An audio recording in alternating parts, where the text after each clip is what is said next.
A rabbi is out golfing with one of his congregants. Congregant swings his club, strikes the ball, and misses the fairway. Goes right into the rough. Congregant shouts, "Gosh darn it, I missed!" Okay, you know that he actually said something else, but this is synagogue, so we're just going to go with the sanitized, clean version. So the rabbi warns him, if you say that 2 more times, God will strike you dead from heaven. Congregant goes up to his ball in the rough, takes his club, swings it, and it flies into a sand trap. The congregant shouts, "Gosh darn it, I missed!" And the rabbi looks at him, shakes his head, and says, if you say that 1 more time, God will strike you down from heaven. Congregant walks up to his ball in the sand trap, hits it 1 last time, and it flies straight into a lake. The congregant shouts, "Gosh darn it, I missed!" And all of a sudden, a bolt of lightning comes down from heaven and a loud booming voice, and it strikes the rabbi, and a loud booming voice shouts out, "Gosh darn it, I missed!"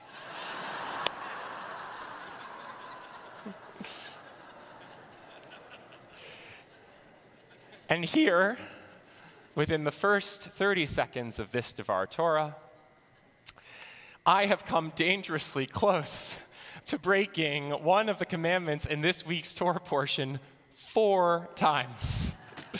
In Parshat Mishpatim, we read, Elohim lo tikalel. You shall not curse God. Mishpatim is filled with commandments just like this one, the one that I just shattered. It's all law and order, crime and punishment. And this is unsurprising. The word mishpatim literally means laws. But equally unsurprising is that the Jewish legal system is a little bit more complicated than this. The great medieval philosopher Maimonides proposed a distinction between 2 different kinds of laws, 2 different kinds of commandments that we find in the Torah. The mishpatim, meaning in this case, rational judgments, and the chukim, meaning irrational decrees. Mishpatim are rules that we hold to be self-evident. Don't murder. Don't steal. Don't oppress the widow or the orphan. These are eternal, rational truths derived from our understanding that we are all created equal in the image of God. Given that the title of this week's Torah portion is Mishpatim, we would expect it to contain a collection of such rudimentary regulations for a just society. And it does. Mishpatim enumerates a long list of offenses that are obviously abominable: murdering, kidnapping, theft, rape. And it gives prescribed punishments for each of these crimes. And just as one would expect of a list of mishpatim, of laws that have a perceptible purpose, the general message of this parsha is reasonable and clear. Crimes against our fellow human beings have consequences. But what about that other class of commandments? The chukim, or irrational decrees. Chukim are the kinds of commandments whose purpose isn't obvious. Why can't we mix milk and meat? Why can't we mix wool and linen?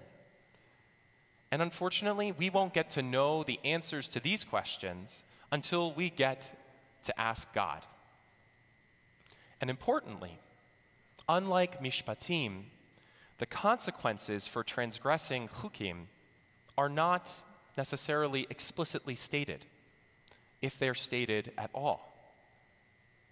So now that we've established this distinction between mishpatim and chukim, between rational judgments and irrational decrees, we come to a critical question for this guy. which kind of commandment did I break, very nearly break, at the beginning of this Devar Torah? It seems logical to conclude that this commandment against cursing God is one of the mishpatim, one of the rational judgments that should just make sense. Isn't it obvious that we shouldn't curse God? Not quite. In fact, unlike the other mishpatim listed in this week's Torah portion, there is no set penalty for breaking the injunction Elohim lo tekalel. There's no set penalty for cursing God. And this omission becomes all the more curious when we consider that earlier in the Torah portion, we read that one who curses his father or his mother shall surely be put to death. The Torah uses the same verb, likalel, to curse in both of these prohibitions, but only one of them has deadly consequences. So this evening, I have a proposition for you. I think that the prescription against cursing God in mishpatim is only masquerading as one of the mishpatim, as one of the rational laws. It is only self-evident if we believe in a God of golf courses and lightning bolts. In reality, the injunction against cursing God is one of the chukim, one of the irrational decrees. And because we, as Reformed Jews, make informed choices about which commandments we keep, we have the choice to dispense with this decree. And I would say that we should. Because when we curse God, we express an anger with the Almighty that is natural, healthy, and, dare I say it, even desired by our Creator. I have 3 reasons for this. Reason number 1, our anger is a divine attribute. The God of the Torah is one of the angriest characters in literary history. This is the God who drowned the world beneath Noah's ark, who rained fire and brimstone on Sodom and Gomorrah, who kept his faithful servant Moses from the promised land. If we are made in God's image, then of course we would expect that this divine anger would be encoded into our DNA. And just as God rages against us, so too do we rage against God. This is especially true for us as the children of Israel. As we learn in Genesis, Israel means one who wrestles with God. We are the God wrestlers. Our name literally demands that we be aggravated with the divine. Thus, even though the Torah may decree, "You shall not curse God," the implicit message of the text as a whole is that our anger is natural, and it's an even fundamental dimension of our relationship with God. The second reason that we should express our anger with God is that doing so has serious therapeutic benefits. In her memoir, Undercurrents, psychologist Martha Manning chronicles her devastating year-long descent into depression.